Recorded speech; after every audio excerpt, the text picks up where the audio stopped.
प्रिय महानुभाव, अपनों से अपनी बात इस स्तंभ के अंतर्गत आज मैं तीसरे अंक के रूप में आपके समक्ष उपस्थित हूँ।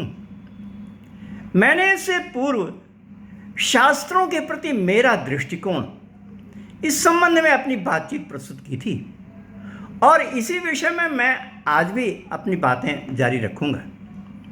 मैंने ये कहा था कि शास्त्रों के प्रति हमको अपार श्रद्धा और सम्मान है और होता रहना चाहिए और इसके साथ साथ आधुनिक ज्ञान विज्ञान का भी समावेश अवश्य होना चाहिए। इत्यादि बातों को हृदयंगम करते हुए आजकल रिसर्चेस काफ़ी हो रही हैं, बहुत रिसर्चेस हो रही हैं शास्त्रों पर। विभिन्न जितनी भी यूनिवर्सिटियां हैं वो सब रिसर्च करा रही हैं। तो जो रिसर्च हो रही हैं उसमें दो तीन तरह की रिसर्चेस हैं, जिसमें कौन कितना किस तरह होना चाहिए इसके विषय में आज मैं आपके समक्ष कुछ प्रस्तुत करना चाहता हूं।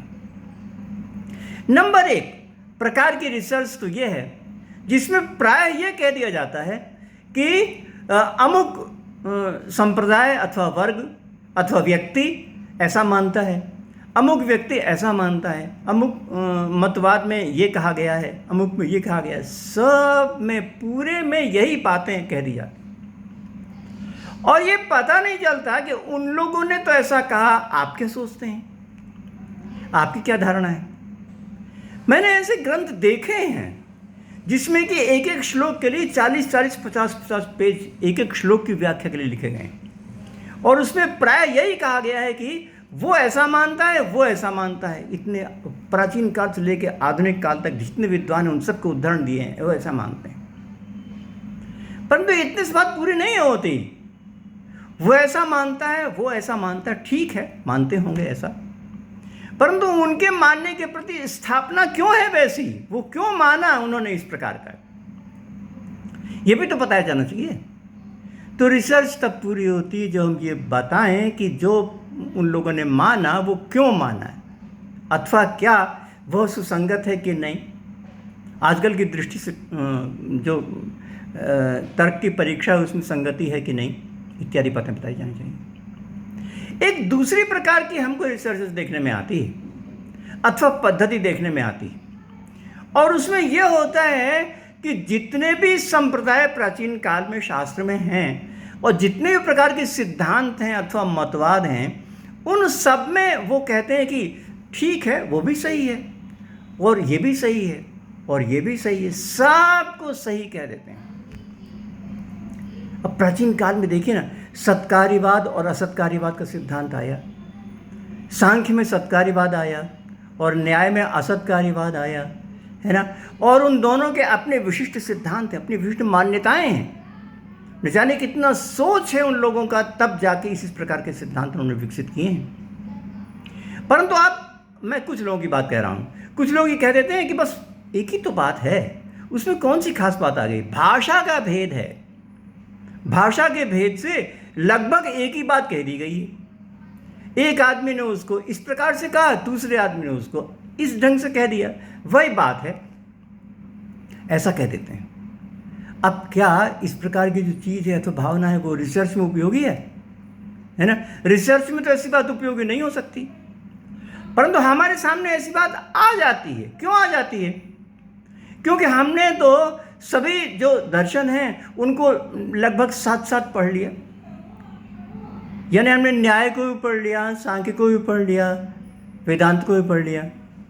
हमारी कक्षाओं में जब एमए की पढ़ाई होती थी तो उसमें पहली कक्षा में हमको न्याय पढ़ाया गया और दूसरी कक्षा आई तो उसमें सांख्य पढ़ाया गया और तीसरी कक्षा आई तो उसमें वेदांत पढ़ा दिया गया।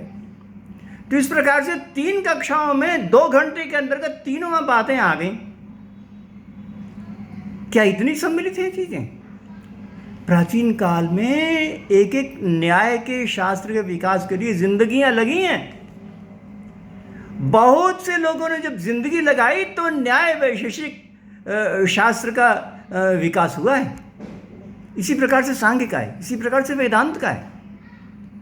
तो जिंदगियां लगी हैं उनकी, पूरा जो संप्रदाय तब विकसित हुआ है। तो इसलिए ऐसा नहीं हो सकता कि जो सत्कार्यवाद है वही तो असत्कार्यवाद है। ऐसा नहीं हो सकता। उनका अपना एक विशेष मंतव्य है, उनका सोच है, उनका दृष्टिकोण है। इस बात को भी अवश्य हृदयंगम करना चाहिए। एमए करते समय तो इस बात में हृदयंगम करने की संभावना कुछ कम होती है, परंतु रिसर्च के समय तो ज़रूर इस प्रकार की संभावना विकसित होनी चाहिए कि अलग अलग जो मतवाद हैं तो सिद्धांत हैं वो क्यों हैं, उनमें आपस में क्या विशिष्टता है। तो इस प्रकार से प्रत्येक की विशिष्टता को अलग अलग निरूपित करना चाहिए, ठीक उसके कॉन्सेप्ट को समझना चाहिए। शीशे की तरह ये बात आनी चाहिए मस्तिष्क में। 3 प्रकार के खाने बने होने चाहिए, एक मस्तिष्क में वेदांत का खाना, एक सांख्य का और एक न्याय का, अलग अलग बिल्कुल, कि ऐसा उन्होंने माना है। इस प्रकार की जब कॉन्सेप्ट क्लियर होता है तब वो बातें स्पष्ट होती हैं।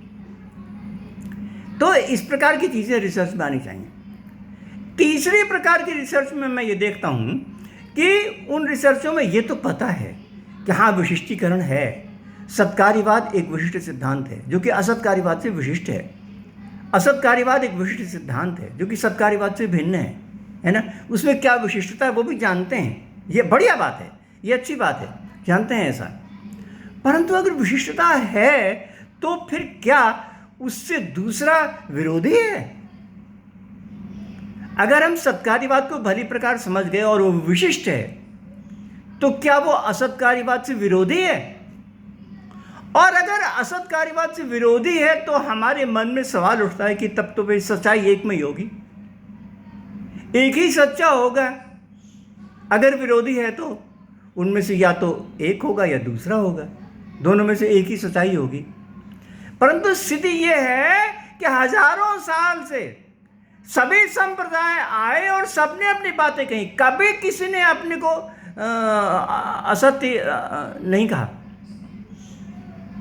ये नहीं कहा कि हमारा सिद्धांत जो है वो सही नहीं है, हम अन्य में उसको अपने को सिद्धांत को स्वीकार कर लेते हैं, ऐसा तो नहीं कहा किसी ने। तो ऐसी क्या बात है कि जिसके कारण से सत्कार्यवाद एक विशिष्ट सिद्धांत है, असत्कार्यवाद एक विशिष्ट सिद्धांत है, अद्वैतवाद विशिष्ट सिद्धांत है, द्वैतवाद भी विशिष्ट सिद्धांत है, और वो विशिष्ट है ऐसा कि वो एक दूसरे से समतुल्य नहीं है, एक दूसरे से विशिष्टता रखता है। इसके होने पर भी वो आपस में सभी बने रहते हैं, विरोधिता खत्म हो जाती है, उनके बने रहने का, उनके स्थिर होने का, उनके अपनी बात को परिचालित करने का अवकाश है। तो इत्यादि चीज़ों की समीक्षा अथवा होना अवश्य होना चाहिए। केवल इतनी काफ़ी नहीं है कि हम एक सिद्धांत को भली प्रकार समझ लें, उसके साथ आवश्यक है कि एक सिद्धांत को समझने के साथ हमारा जो दूसरा सिद्धांत है वो विरोधी प्रतीत होता है, परंतु विरोधी क्यों नहीं। ऐसा होता है कि विभिन्न परिवेश में, विभिन्न प्रकार की परिस्थितियों में, विभिन्न प्रकार के दृष्टिकोण में वो सिद्धांत अलग अलग सही हो जाते हैं। तो हमें अगर सबको सही बताना है तो हमको जानना होगा कि किस परिवेश में सत्कार्यवाद सही है, किस परिवेश में असत्कार्यवाद, किस परिवेश में अद्वैतवाद इत्यादि। तो अगर हम ये निरूपण करते हैं तो हम एक सही मार्ग पर पहुंचते हैं, और तब हम किसी पर अनावश्यक लांछन नहीं लगाते, अभी तो सबका सम्मान करते हैं। तो दर्शन शास्त्र के प्रति ये दृष्टि होनी चाहिए। विज्ञान के प्रति क्या दृष्टि होनी चाहिए हमने अपने पहले व्याख्यान में कहा आपको। आज मैंने आपको कहा कि दर्शन शास्त्र के प्रति दृष्टि होनी चाहिए कि सबके सिद्धांतों को विशिष्ट रूप से समझते हुए भी उन सबके सिद्धांत किस प्रकार यथावत स्थिर हैं, ये बात किस परिवेश में वो स्थिर हैं, इस बात को समझने का उद्योग करना चाहिए। तब जाके हमको सभी प्रकार के सिद्धांतों के प्रति श्रद्धा उपस्थित होगी। श्रद्धा यूँ नहीं होती कहने से, श्रद्धा यूँ होती है तब जबकि हम पूरा ग्रंथ को पढ़ें और उसके पश्चात ये पाएँ कि ओह, जो इन्होंने बात कही वो तो ऐसी अद्भुत बात है जो कि उस परिवेश में तो बिल्कुल सही है। तो किस परिवेश में सही, इसका हम अलग व्याख्यान आपको देंगे, अलग व्याख्यानों में बता पाएंगे। परंतु यहाँ पर तो जो दृष्टिकोण है, हमें अपने शास्त्रों को किस दृष्टि से सोचना चाहिए, किस दृष्टि से हमको अनुभव करना चाहिए, उसकी बात हम कह रहे हैं। तो शास्त्रों के प्रति जो हमारा दृष्टिकोण है उसको हमने आपके समक्ष प्रस्तुत किया। आपने हमारी बात को बहुत ध्यान से सुना, इसलिए आपको बहुत बहुत धन्यवाद।